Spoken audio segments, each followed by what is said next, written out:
अस्सलाम वालेकुम गाइस। आज के इस लेक्चर के अंदर हम लोग ये देखेंगे इस क्वेश्चन को किस तरीके से सॉल्व करना है। Find the points trisecting the joint. अब ट्राइसेक्टिंग का मतलब क्या होता है, हमने आज तक बाय सेक्ट को पढ़ा था, जिसमें क्या होता था, एक पॉइंट, एक लाइन होती थी, उसको दो हिस्सों में डिवाइड कर दिया जाता था। ठीक है, ये होता था बाइसेक्ट।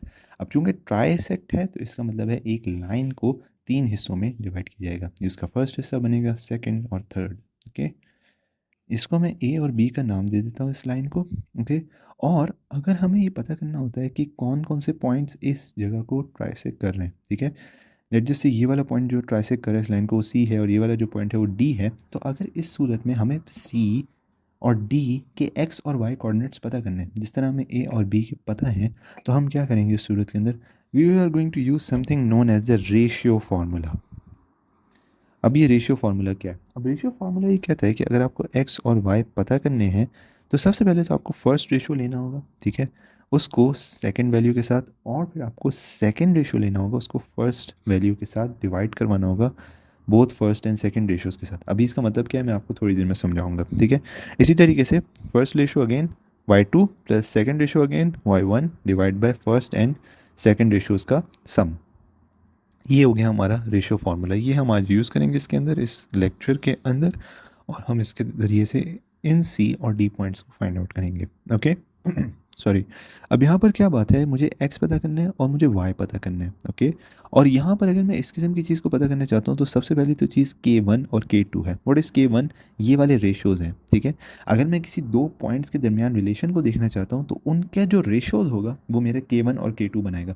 X2 X1 की कोई मसले वाली बात नहीं है, क्योंकि वो अल्टीमेटली हमारी जो लाइन है उनके साथ ही आ जाएंगे। आपको पता है ये हमारा X1 होगा, Y1 होगा, X2 और Y2 बन जाएगा। ओके, अब मैं सबसे पहले C पॉइंट की तरफ मूव करता हूँ, और C के लिए मुझे क्या क्या पता करना है, X और Y पता करना है। ओके, और मैं ये वाला फॉर्मूला यूज़ करता हूँ।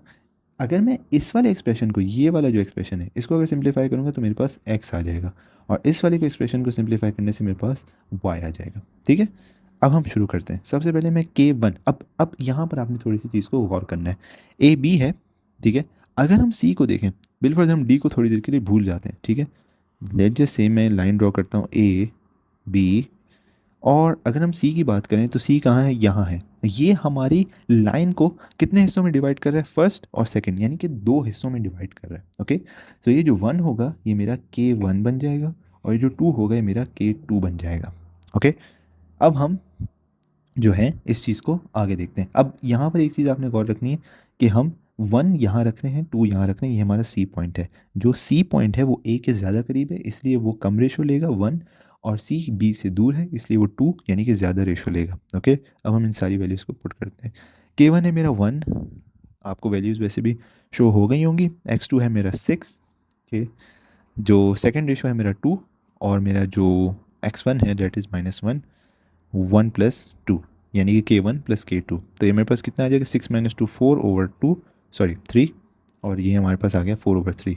ये क्या आ गया, ये मेरे पास C का X आ गया। ओके, C पॉइंट का ये X आ गया। अब हम Y की तरफ चलते हैं, और Y के लिए मैं यहाँ पर हेडिंग बना लेता हूँ Y। ओके, और हम इसके अंदर K1 1, Y2 को बाद में देख लेंगे, K2 और Y2 को भी देख लेंगे। K2 कितना है, 2 है। ओके, अब हम यहाँ पर अपने Y2 और Y1 को पुट करते हैं। Y2 क्या है वो आपको वैसे भी शो हो गए होंगे, तो वहाँ से आप देख लीजिएगा, और हम इनके अंदर इसको पुट कर देंगे। ओके, 4 डिवाइड बाई 1 + 2 यानी कि K1 + K2, 2 + 2 4 8 डेट इज़ 10/3। ये आपके पास क्या आ गया, C पॉइंट का Y कोऑर्डिनेट आ गया। ओके, यानी कि जो C पॉइंट है ये क्या है, 4/3, 10/3। ओके, अब हम डी पॉइंट की तरफ मूव करते हैं, जिससे इंशाल्लाह आपको मज़ीद कॉन्सेप्ट क्लियर हो जाएगा। ओके, तो हम डी के लिए क्या करते हैं, अगर मैं यहाँ पर डी को सेपरेटली देखूँ तो ये मेरे पास ए है, ये मेरे पास बी है, मेरे पास ए होगा, ये मेरे पास बी होगा, और डी कहाँ बनेगा, डी कहीं यहाँ है, बी के करीब। इसका मतलब ये भी 2:1 के रेशो में डिवाइड कर रहा है, लेकिन ये बी के ज़्यादा करीब है इसलिए 1 यहाँ आएगा, और ये ए से दूर है इसलिए यहाँ 2 आएगा। ओके, सो यहाँ पर जो मेरा K1 बनेगा वो क्या बनेगा, 2, और जो मेरा K2 बनेगा वो क्या बनेगा, 1। ओके, सो हम यहाँ पर अब डी पॉइंट को फाइंड करते हैं, ये वाला डी पॉइंट। ओके, एक्स और वाई, और यहाँ पर हम K1 और ये सारी की सारी चीज़ों को पुट करते हैं। K1 क्या है, 2, X2 क्या है, ऑफकोर्स 6 है यार, ठीक है, और इसके बाद मेरे पास k1 है डेट इज़ 1, और मेरे पास है अपना x1 that is -1 divide by 2+1। Okay, denominator same है 3, यहाँ पर क्या आ जाएगा 2 6 12 -1 11, 11/3, ये आपके पास आ गया इसका आंसर।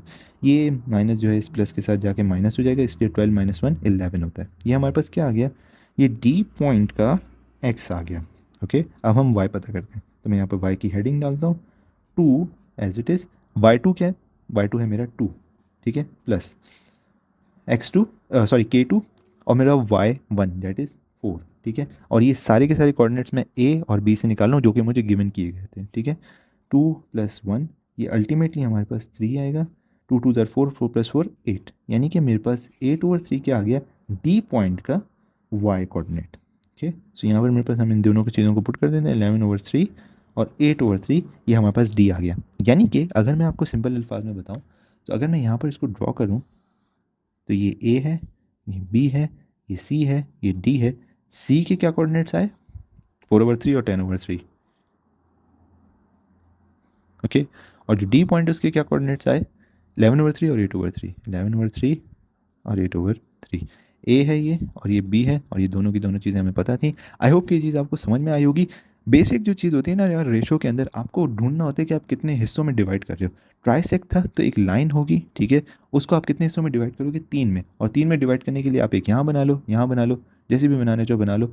लाजमन है कि आपके पास ये कंडीशन ज़रूर बनेगी 1 2 वाला। अगर आप सेपरेट पॉइंट्स को देखोगे, यानी सी को अलग से देखोगे, डी को अलग से देखोगे, तो आपके पास 1 2 का रेशो लाजमन लाजमन बनेगा। ओके, सो इससे रिलेटेड, इस रेशियो फार्मूला से रिलेटेड एक और भी क्वेश्चन है जो कि आपको नेक्स्ट वीडियो में मिलेगा इंशाल्लाह। वो आपको इस वीडियो के आखिर में जो एंड स्क्रीन आएगी उसके ऊपर शो हो जाएगा। ओके, सो आई होप कि आपको समझ में आया होगा। और अगर इससे रिलेटेड कोई आपकी क्यूरी है तो आप मुझे क्या नाम है कमेंट सेक्शन में ज़रूर ईमेल कर सकते हो। Okay, so thank you very much and bye bye.